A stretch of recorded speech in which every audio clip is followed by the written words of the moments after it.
Well, hello, hello. We're back again for another Other Ink Thursday, and I am joined by Edwin Mullavey, an artist and sometimes professional GM. You'll take all the games you can get, right? Um, Welcome to the show, Edwin. Hey, how's it going? It's going all right. It's going all right.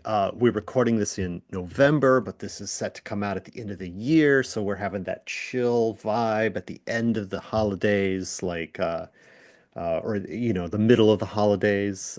So I got this is my Christmassy-ist sweater on Yeah, for this chat. I got So my PAX because we're just about oh to head into PAX. yeah, right. We're bracketing the time. You're like we're about to go to PAX in real life, and I'm pretending that it's like the week where nobody does anything between like Christmas and New Year's. Oh Nobody, yeah. quote unquote, does anything. Oh, Plenty of people are doing all kinds of stuff at that time. yeah, 80.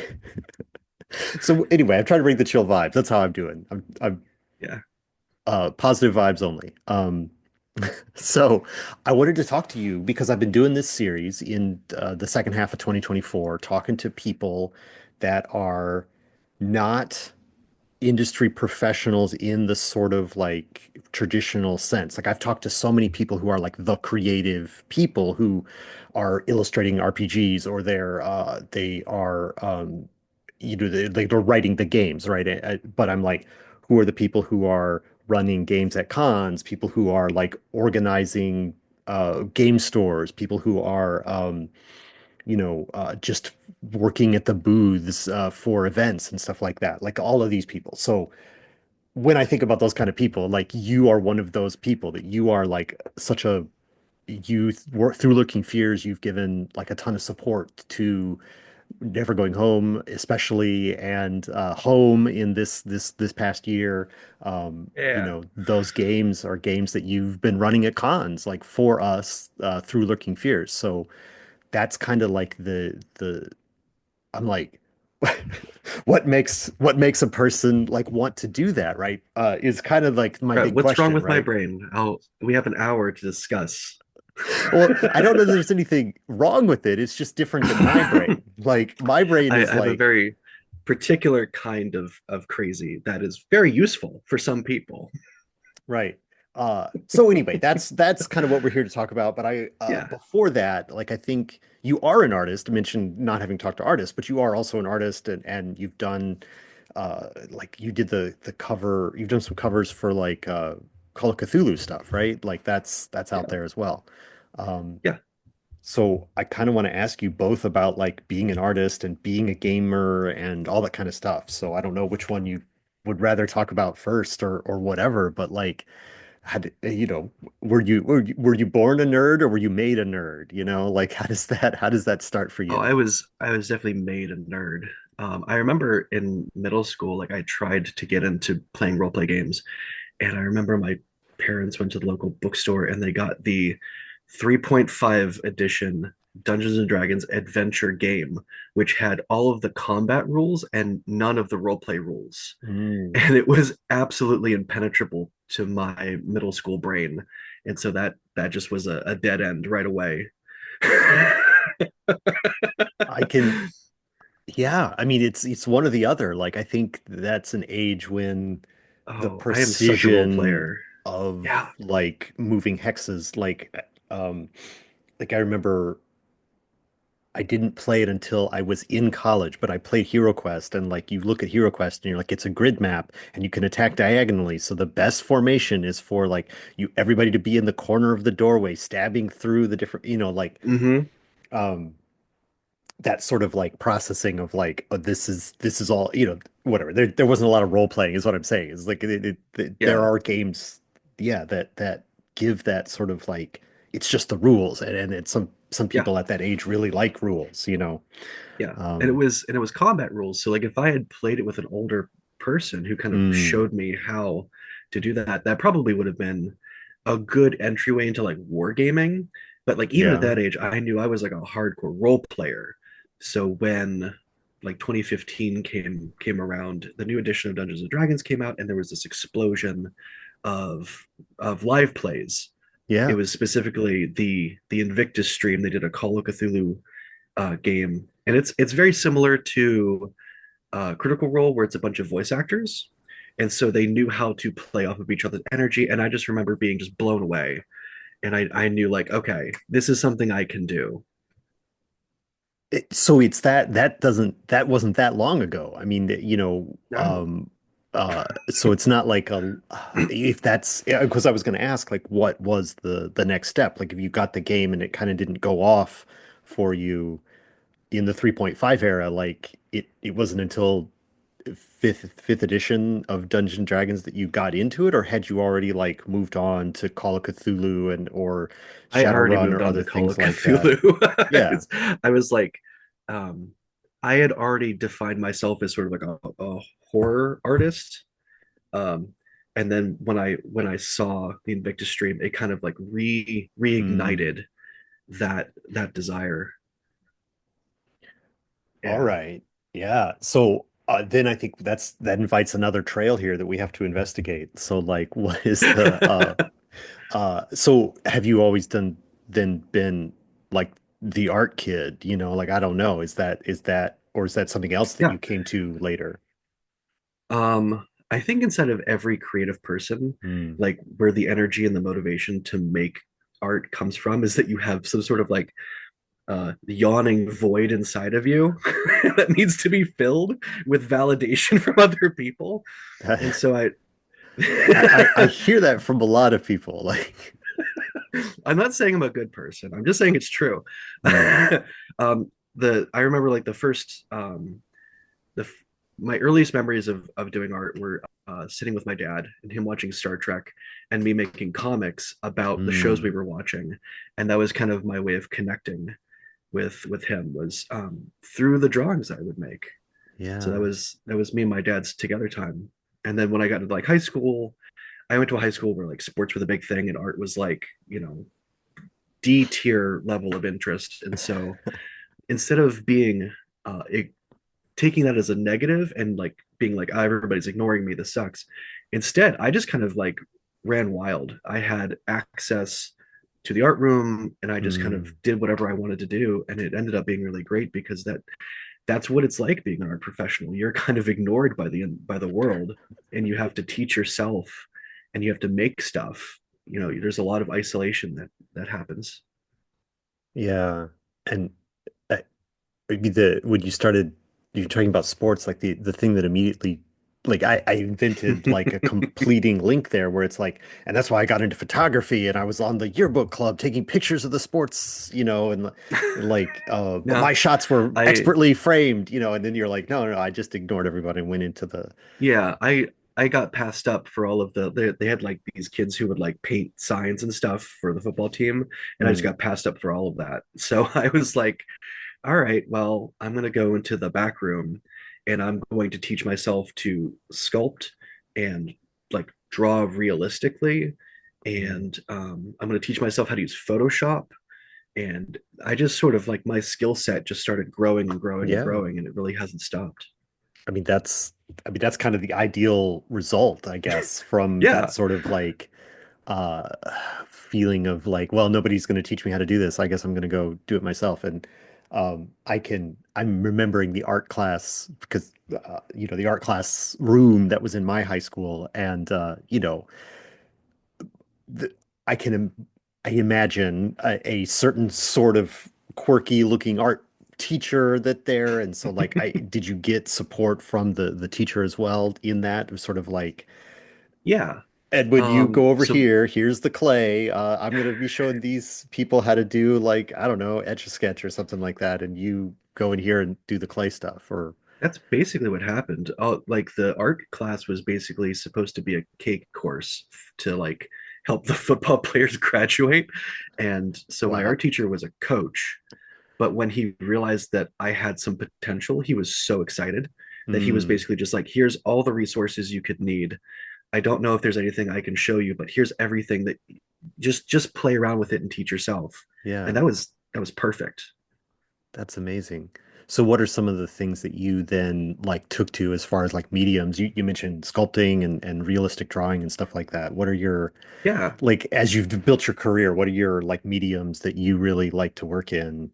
I mean, obviously So this is I was going through some of my old art from that era, and it was a lot of oil paintings. I got really into I just had a lot of oil paints, and um I did so many I did a lot of very interesting fantasy art that was very inspired by, I don't know, just sort of like 1970s fantasy, like Ralph Bakshi yeah. and heavy metal magazine. It's just very like I look back on it now and I'm like, wow, I was so free to make some very bold decisions. Not all of them were good, but they were bold, and I really admire myself for doing that.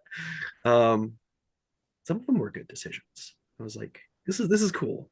Yeah. Um, and that was a big thing was that I did a lot of ink drawings, and then I tried to get into puppet making and sculpture, and that didn't really take off until much later.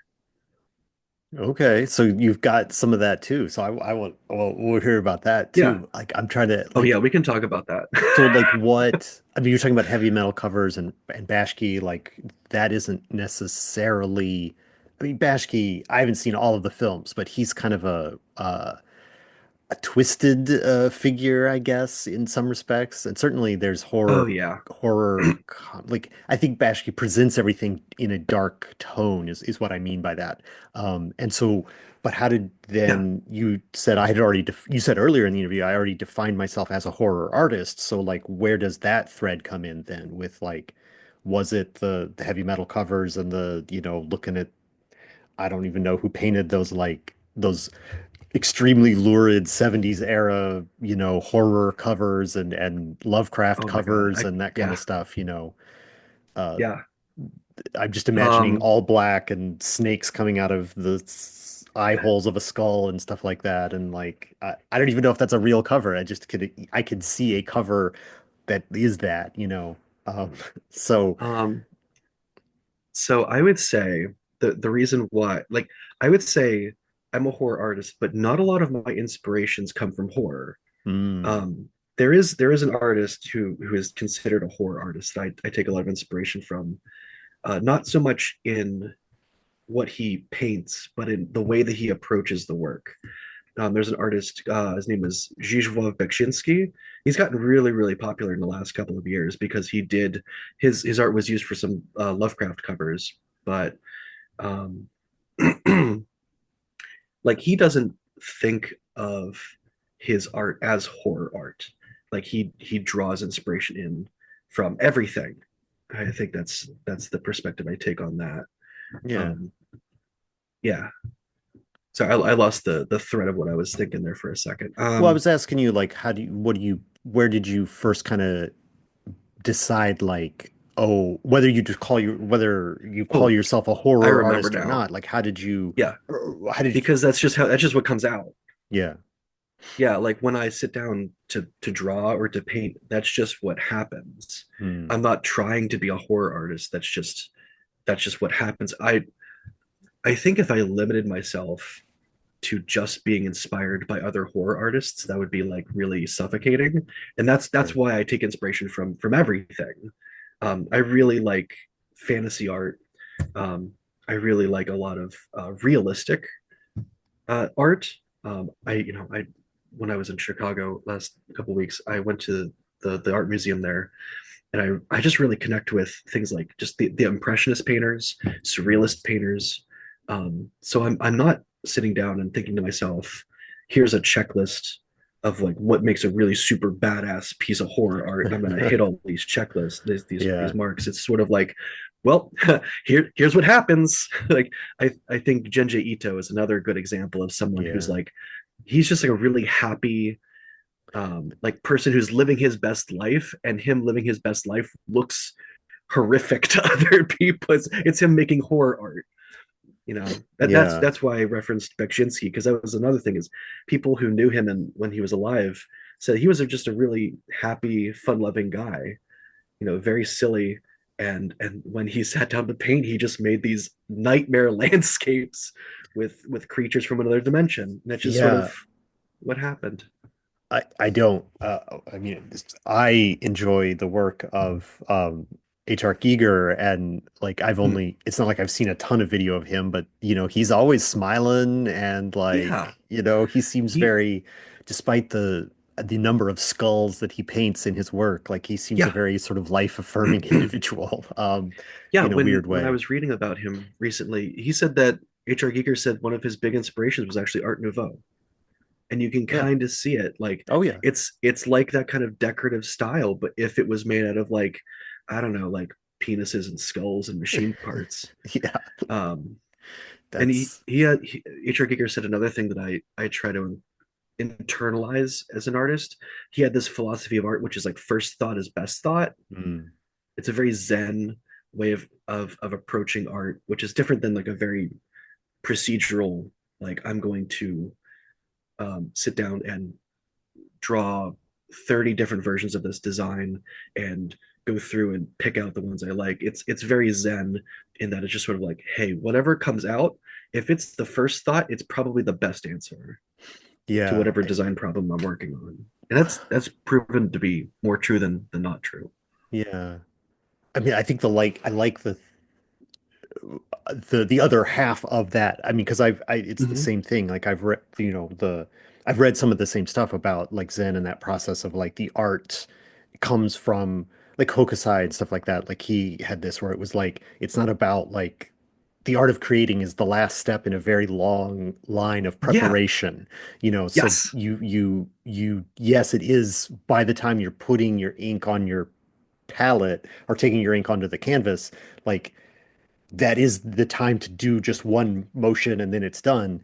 But like you have to do a lot of prep mentally Yes. and stuff before you get to that point where you're ready to do it. So, That y- is exactly my process where there's a lot of visualizing, mm, there's a lot of planning, and then by the time it's time to actually do the work, it just happens in like an evening. mm, It's just like holy, it's just magic. It's just holy shit. There it is. yeah. You know.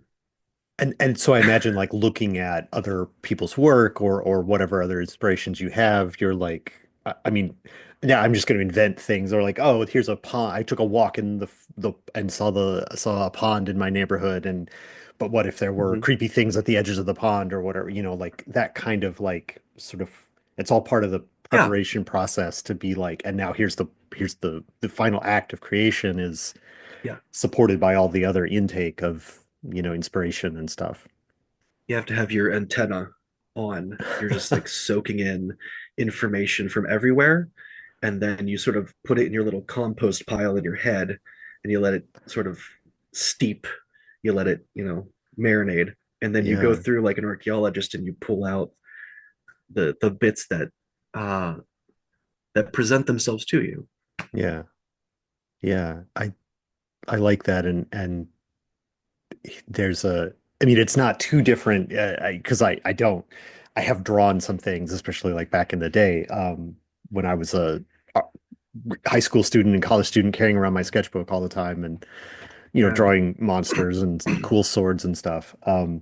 But the writing is I do so much more writing now, and that's like the same way. It's sort of like you can go through a manuscript and you're like, oh, that one essay that I read or that like historical yeah, story or like I'm trying to capture like that particular Dr. Seuss book or whatever. And that's not necessarily what you're trying to do, but you see it there after, the as you're writing as it's flowing out of you, you're like, just like that picture and yeah, whatever. yeah. I Like I like to like think of it I like to think of it as a digestive process. Maybe just because I love guts and gore and stuff, but like I well, like to think of yeah, the I'm ideas are sure. moving through my Mm, yeah. your digestive, your mental Yeah. digestive tract. I like the My compost body heap though. horror. Like you go toss it and because I have a Yeah. compost heap out in the back, and like every once in a while you Yeah. go toss it and you're like, ah, well that all those that's the time we made avocado or guacamole, and there's those three Hmm. avocado pits that are still haven't broken down yet. Yeah. Um, uh, or what or whatever it is that you find in there. Um, I you're always recycling things. mm, It's like Jerry Sein, even though it's about writing, I like to think about it in creativity in general. And Jerry Seinfeld talked about how when he has ideas, he'll write them down on little pieces of paper and he'll collect these pieces of paper. And then those pieces of paper will go into a notebook. And then when he fills up a notebook, that'll get transferred over into another notebook. And it's like this sort of, you're always recycling everything all the time because you don't know when it's going to come up. You Hmm. have these tools that you've made and you're looking for problems to solve them with. Yeah. So what kind of picking up on that language then, what kind of problems do you like to solve? What's the sort of your best? And we're going to get this back into like talking about gaming here in a second, but like what are your favorite problems to solve in that respect as an artist or as a creator? I'm very focused on mood and atmosphere. The thing about horror is that it's not usually about the things that happen to people. It's usually about, um, at least not the horror that I like, I guess. It's about the feeling that it invokes in you. Hmm. And so I try to make art that is the soundtrack to the story that's being told. Hmm. Interesting. Like yeah, like I'm mixing a lot of metaphors, I guess. it is a little bit, but like I get it. Like the mood, right? You mean that you see something, and obviously you can't always account for Yeah. everybody's experience or whatever, but like, you know, I would agree that your pieces are moody in that, you have a lot of darkness, you have a lot of like highlights out of the darkness, so like that kind of creates already sort of a sense of not isolation, but like it is sort of a ether space where you're experiencing the subject of your piece, you Yeah. know. I like to, I don't like to give people concrete images of what your character is going to do with this monster in this place because that's not what's going to happen, Mm, right? Everything's going to go off the rails. No plan survives contact with players. sure, sure. So I like to think of my art as lyrical.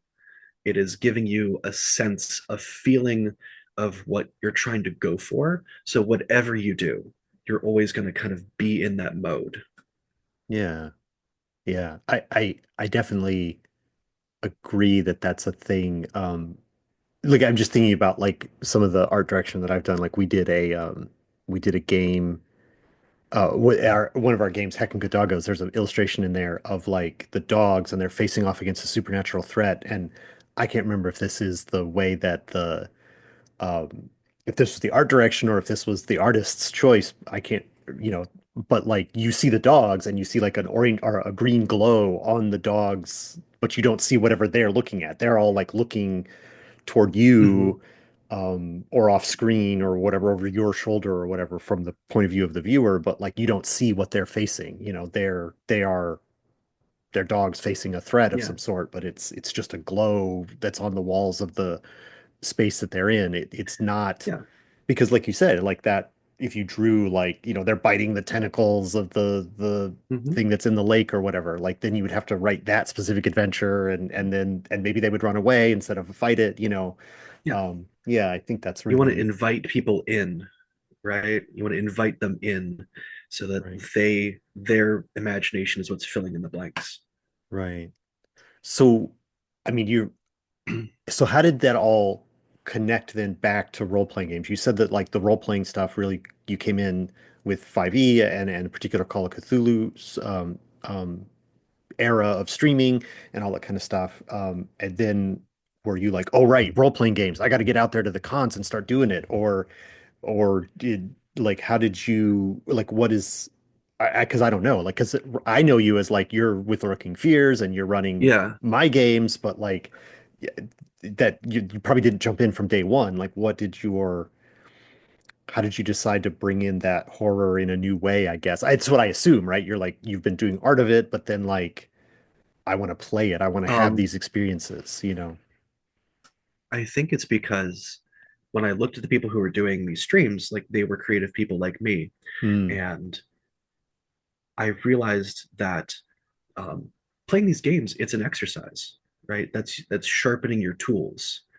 And I did jump in right away. I started game mastering almost instantly, and I loved it because I had the audience that I was missing, Hmm. and all of a sudden I was making art and I was making props and I was making handouts for games. And I felt the motivation that I up to that point had been kind of like been dwindling.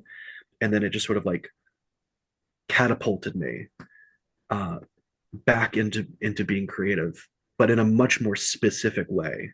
Yeah. When you're I went to school for animation and like film animation, special effects, but even like being a fine artist or trying to get into comics, it's really, really hard to break in and find an audience. But with RPGs, like the audience is there. It's Hmm. begging for you to come in. There's always more players than there are GMs, Yeah, yeah, yeah. and they're begging you to come in and lead them through an experience. And so I just took all of my skills that I had been developing for what I thought was going to be a much more like direct medium, and I took it into this more collaborative medium, and that's been like life changing. It's really changed my perspective on making things creatively, and Mm. I'm really really glad that I get to actually do the thing I love. That's that's such a wonderful endorsement of like the whole play games at cons thing, that the idea like always more GM, there's always more players than GMs, of course there is, like because you're playing for a table of people, but like Yeah, there's even more than that. And yeah, I'm trying to remember if it was like hearing you talk about this and the props and all that, like this completely checks out, right? Because it is I can't remember if it's the first time that I heard of you, but Matt McLeod, Lurking Fears, he's like, oh yeah, yeah, your submarine, your never going home yeah. submarine adventure.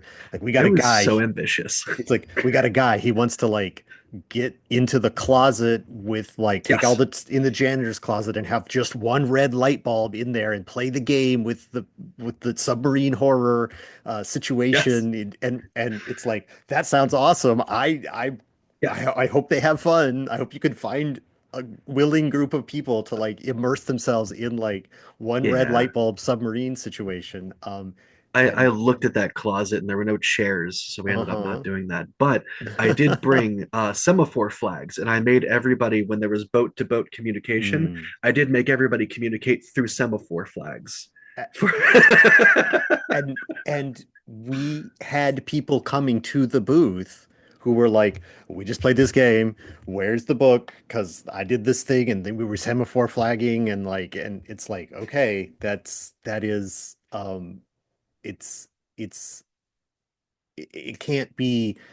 I couldn't have done it better, right? I mean, that is such. It takes such yeah, dedication and such like a creative mind to like do that, right? And to yeah, give that experience, like you said, like you're inviting them into the collaborative thing, well, and like all the yeah. things you said about your art, right? About the mood It and the having it people helps that respond. they meet you halfway, Mm, right? That's what I meant when I was talking about like it's nice to have that audience because they're there as collaborators. Every artistic medium, the audience has to collaborate with you. mm, They have to, in their imaginations, they have to meet you halfway. And in an RPG table, they are so enthusiastic to do that, and it's really really nice. But also, like the RPG community is, it's an incubator for all kind of creatives. I remember one of the things that really inspired me early on was realizing that Tom Sullivan did covers for Chaosium. Tom Sullivan was the art director on Evil Dead, and he was my art teacher's boss when I was in art school. So he went from, special effects and making RPG covers, and it all kind of like coalesced. And I was like, oh, this is a path forward for me. I mm, can do this. I can take yeah, skills that I have and use them in this other way, and sort of grow grow with other people. And that's also been really nice, is meeting the other creative people who I get to work with and yeah. collaborate with.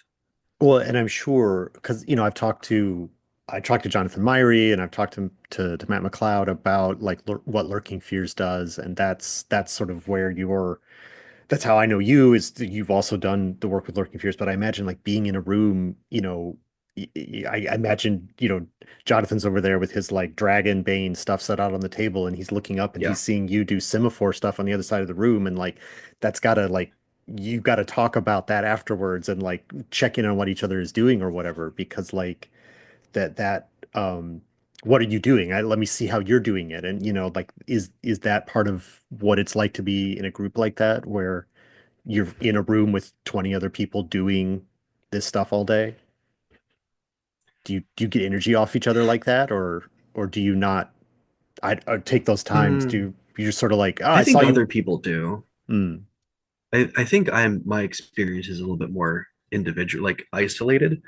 I tend to go into a situation with my own my own inspirations. Like I'm interested in what other people are doing. hmm I don't know if I don't think I've incorporated hardly any of it. Um, but I always I think the most important thing when you go into the situation where you're like in a room with 20 other people is to like plus each other up, right? hmm hmm You want to create a good creative energy that's fun, that's sort of where everybody's kind of loosened up. I think that's the most important thing, is to support each other in that. Less hmm about like sharing techniques of like, well, I do this, or I set up my notes like that. That's very individual, and I'm super idiosyncratic when it comes to that. um, but like creating a good mood, a good atmosphere, that's the most important thing, Yeah, because without that nothing else happens. right.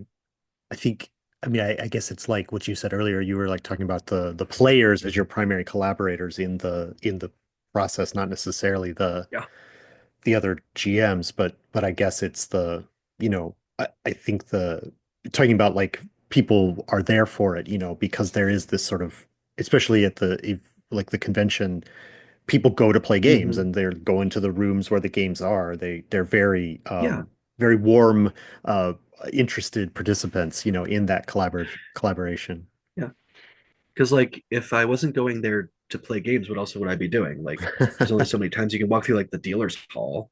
So yeah, when I go, I try to fill up without overdoing it. hmm I have overdone it before, but without overdoing it, I try to fill up my schedule with as many games as possible, because otherwise I'm just bored. Like Yeah. I want to have table after table after table of like interesting, unique, and good experiences. There's when you run the same game 4 or 5 times, there's this sort of threat of getting into a routine of running it the hmm same way over and over again. And I very deliberately try to break that, because I want to stay interested, and I want my players to be interested, and I want them to walk away with uh, you know, a bespoke artisanal experience. I want it to be uh, not always fun. That's important to mention. I don't think games always have to be fun, but I think they always have to be a rewarding experience. Yeah. That's what I want people to walk away with. Right. Especially a horror game. I mean, part of the fun is experienced afterwards because in the moment you're Yeah. like disturbed or repulsed or you're engaged, but not necessarily in a positive way. And then when the Oh yeah. when you My relax a little goal, bit I afterwards, you're like, oh, that was fun to experience that, but yeah. you're not necessarily trying to make it a laugh a minute during the actual Yeah. experience. I think one of my metrics that I judge a really successful game on is, did I emotionally devastate someone at the table? And did I make them glad that I did that? Are Mm. they going to come back and let me devastate them again?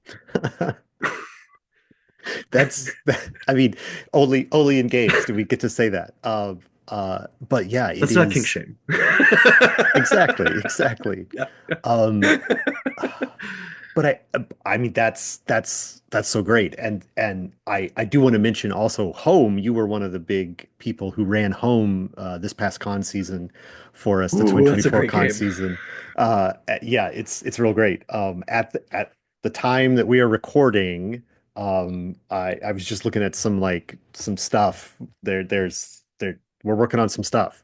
Um, but what's out already is great. And the Yes, but like yes. what I mean, I don't want to be like to like look, this is not about praising me and the game that I published. This is about like give Doug and Yonsu the credit here. Like Hmm. Yeah. what are some of the things why is that game in particular one that you have really taken to? Because again, we had people come into the booth at the cons that were like, "Oh, we just played this game and it was so great." Like, "Oh, he really evoked the feeling or whatever." So like what is the So why is that game home is connect for you is so much? home is deliberately designed. It's not a GM'd game. Hmm. When I quote unquote run home at a convention, I'm just facilitating. And what I do, I'm glad that we talked about this earlier. I bring my experience doing storytelling, like through comics, through animation, through art. I bring that experience of how do you sit around at a table and you tell a story, and I'm just massaging it so that when people get stuck or they don't feel like maybe their idea is really that good, I'm like, no, let's just keep going.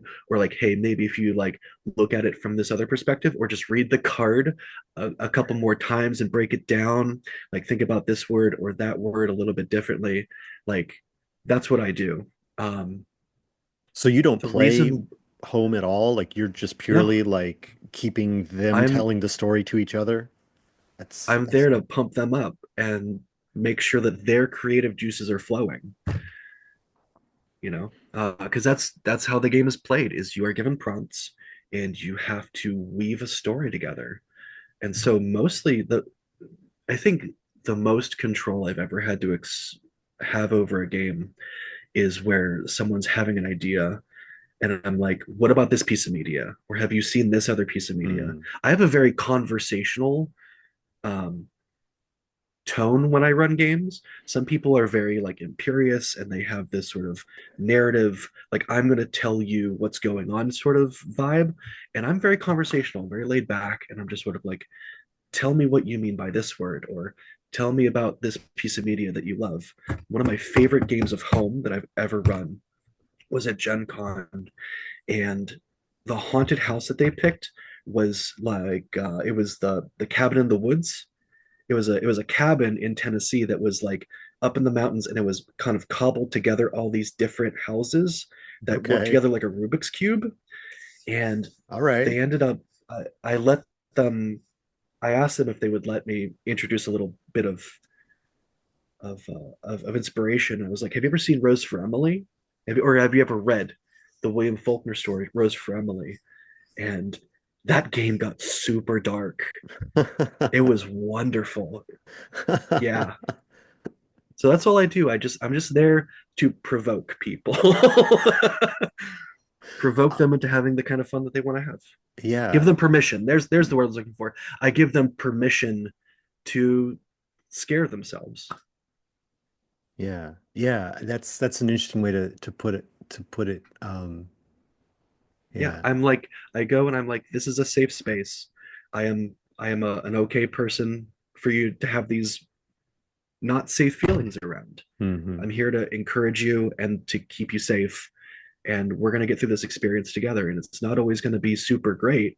It's always going to be haha fun times, but it's always going to be great. It's always going to be Hmm. Hmm. a rewarding experience.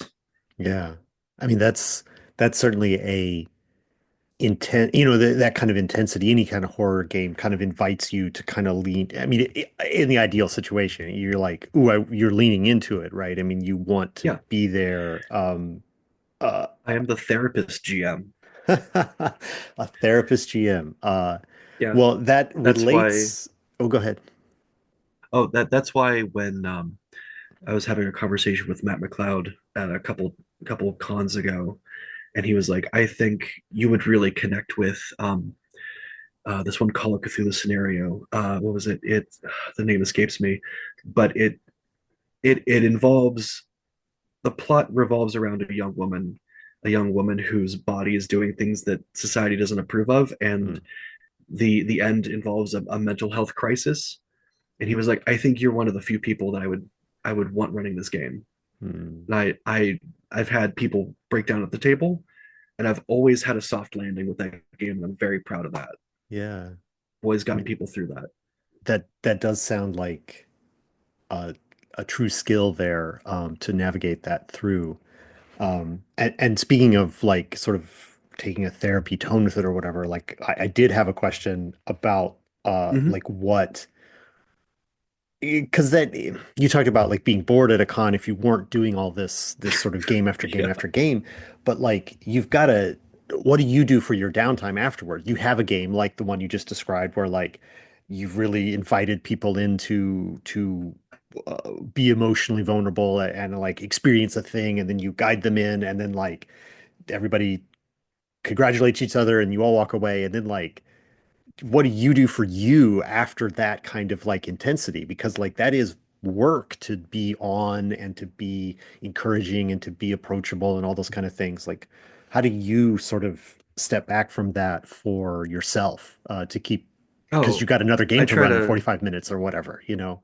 Oh, you mean like in the moment? Or after the con or whatever. Like, I mean, Yeah. how do you I keep think yourself, I'm gonna sane, be happy, I'm gonna all be that kind of a stuff. hypocrite because I'm not great at it, but I know Mm, what I need to do, and that okay. is I need to allow myself to be a human being for a bit. I have to like sleep and eat and take care of myself, like all of those very boring human bodily functions that you have to do. That's the most important part because you're what's the word I'm looking for? Your body is your tool, right? Mm, That's your medium that you're working with, and you have to take care of it. So, bringing herbal tea with me at a con so I don't throw out my voice.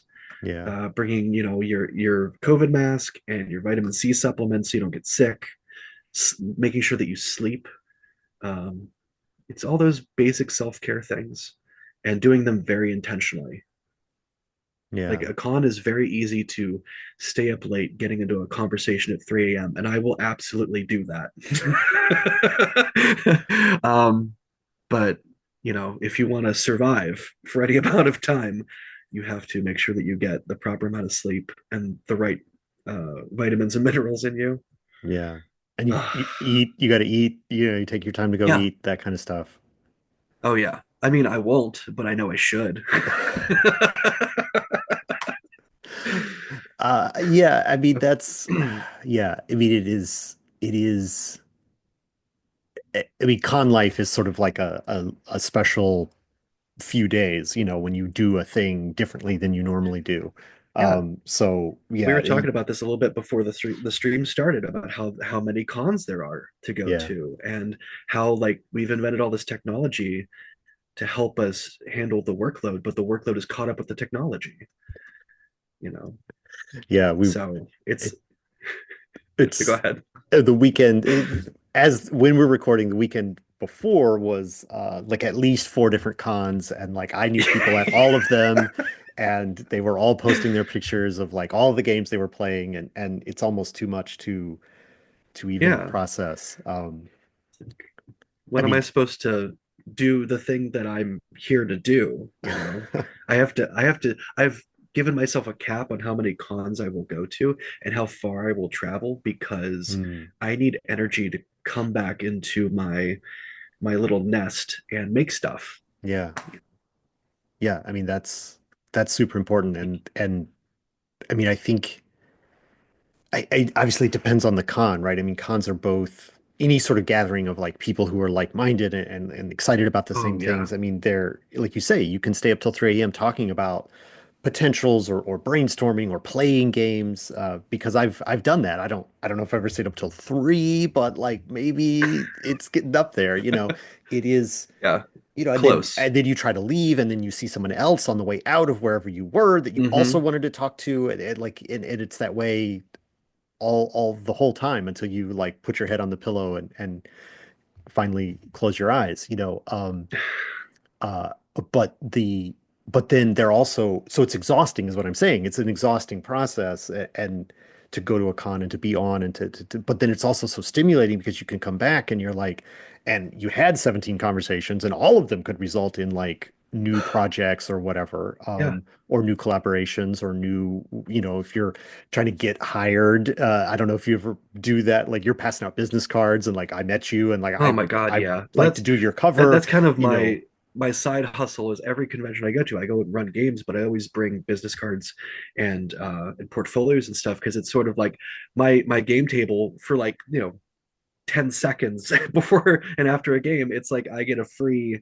vendors hall table where I get to just sort of talk about who I am and what I do.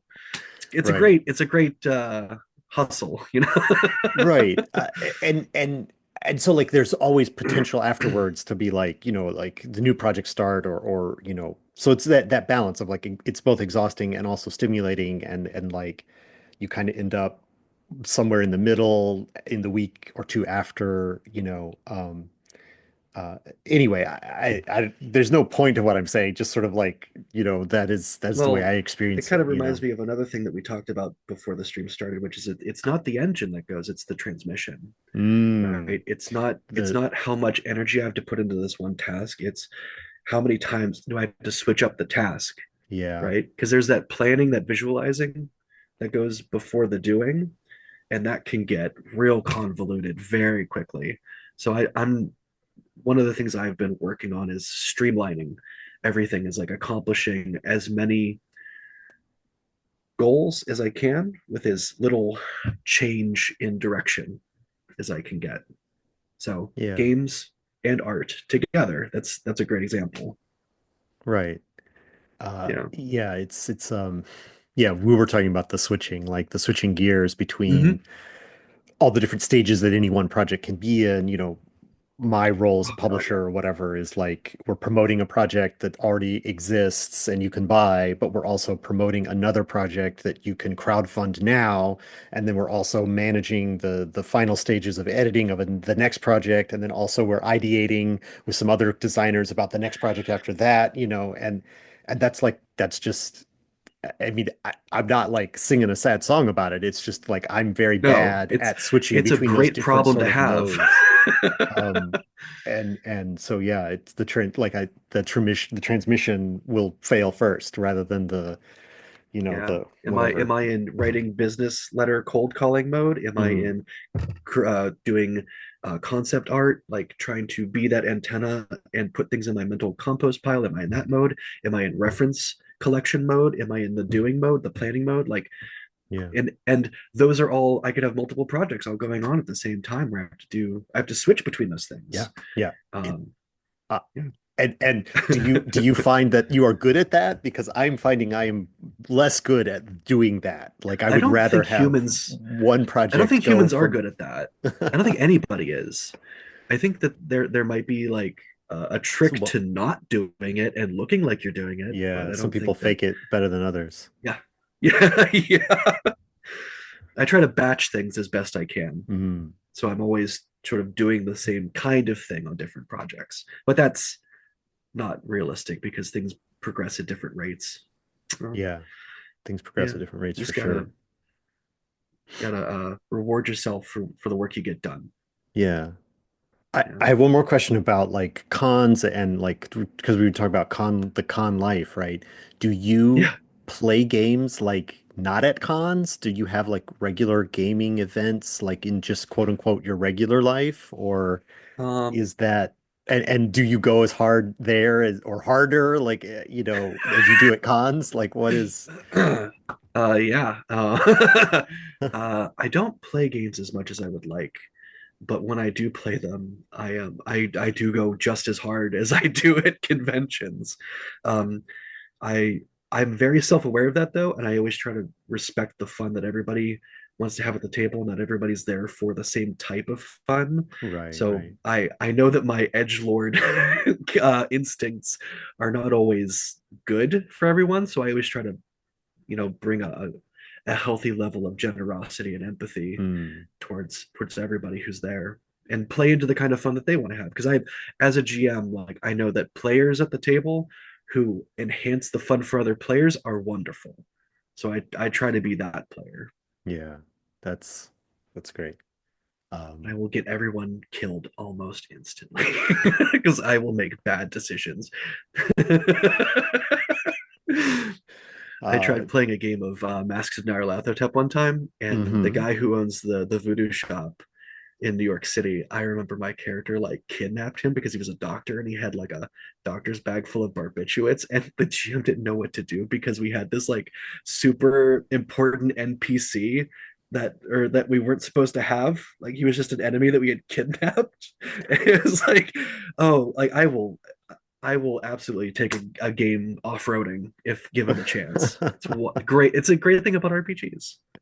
Yeah, that's yeah, it's hard to and yeah, like when somebody does that, like you're kind of like, especially at a con game, it's fine because like, we're never gonna this group of people isn't going to this is a one shot most likely, and this group of people isn't going to be playing this again. So sure, why not? You hijack Yeah. the ship. Where do you want to take the ship? Yeah. Great. Now we're there. Like everybody, like and then And I'm that's like, why I think I like GMs at my table too, because they have the same sort of chaos goblin attitude. Some of my favorite moments have come from other GMs who show up with like they know how to hack the code and they do. mm, And it's I'm there to enhance that. I'm here to be like to encourage people. Yes, break this game. Let's all have fun together breaking this game together. right, right. Uh, all right. Hey, I want to ask you if you've got any Yeah. like things coming up. Like, what are your, I mean, what's your, I don't know. Like, you've got an Hmm. art show, you've got covers that are coming now. Do you under contract to illustrate a new DCC adventure? Like, I have no idea what you're working on. I What you have a got that couple you're working on? I have a cover and a couple pieces that are done that are out there waiting to see the light of day. Mm, Um, I've been in talks with some people about maybe doing some more Miskatonic repository covers and art. Those are sort of like in very, very early stages of talks. Um, I've also been trying to like branch out and do like a comic. Been working on that for a while. That's sort of been like a continuing project in between paid work that I have. yeah. So it's not just TTRPG stuff. It's I'm interested in the full breadth of things that I can do with the skills that I have. Uh, so yeah, like So are you I've writing got and illustrating the comic you're both, or do you have so like uh, just is it like I'm you're going for like a illustrating it. wordless style I'm comic? illustrating it. Tyler Omichinsky is actually helping to write it. So Nice. it's a collaborative project with he's such an awesome writer. Like Yeah. I can't say enough good things about like all of my favorite RPGs of all time. I think he's had his hand in like just the most fun games to run. And it's good because I think Tyler also has the ability to switch gears really quick, Hmm. which is like you between fun and serious. There's Hmm. somebody who can like one of the games he wrote, one of the very early encounters you have with an NPC is literally just this naked twink who jumps out of a window in New York City. Like that's how the adventure starts. But then also like you can talk about really serious stuff and get real deep.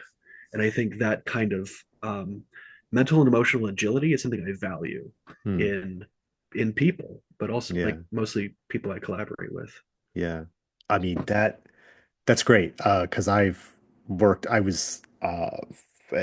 with Tyler a couple times. He's great, and there's a previous Yeah, episode here in the on the YouTubes where we talked about his Never Going Home contribution that he did this year, and I think it's got some yeah. of that same sort of like serious, silly mix going on in it, just like you talked Yeah. about. And I'm going to yeah. be running Claiming the Peaks at PAX. Mm. So yeah. Awesome. That one's certainly one of it's a wild time. It's a wild time, that Yeah. adventure. Uh there was I haven't read it before, so we'll see exactly how this one will go off the rails.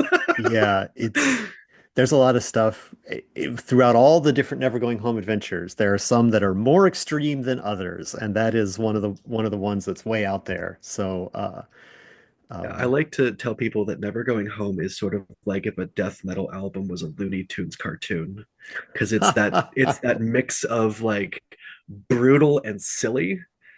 There was the one that I really liked. I played it. I ran it at Gen Con. It was the Corpse Factory, oh and I yeah. think one of the parts of it is literally just a giant blender that they throw corpses into, and then sort of Play-Doh extrude monsters out of. And I'm like, Hmm. that's ridiculous. That is It's the the silliest thing I've ever heard of, and I love it. that one is pretty good. I've played that one at a con as well. You know, It's good, what good if times. monsters were made like chicken nuggets? What if? What if? What if? Oh, you got a heckin' good doggo there off screen somewhere. I do. I do. Uh, It's been all good so right. far. Well, look, I'm looking forward. Like you and Tyler working on a comic together sounds great. I'll be looking out for that in the future. Um, all success with your other stuff that you got going on, your other whatever, you know. Hire Edwin if you've got a cover that you want to do because he's got the Yeah. vibes. He's got the vibes. Uh, all right. So if somebody does want to hire you, or if they want to follow Yes. news about your comic, or they want to, I don't know, can they buy stuff that you've done? Do you have like art for sale? Where might any of that happen on the internet? Oh, If I you've got any just links. created an Etsy store. So I am Nice. now on Etsy. The store's name is just my name, Edwin Mullavey. Uh, I'm on Facebook under the art of Mullavey.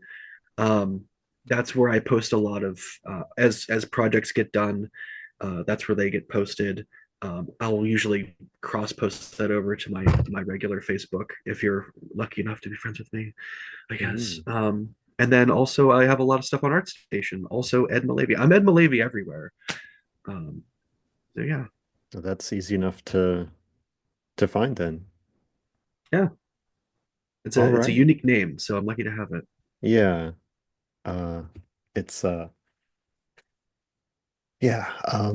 Yeah, I have no follow-up to that. It is I don't want to like insult you and be like, oh, it's not that weird, or I don't want to insult you and say it is weird. I don't know. Ed Malavy, Oh yeah, I you get guess. to be the only one, I guess, on the internet. Yeah, That's pretty great when you have that.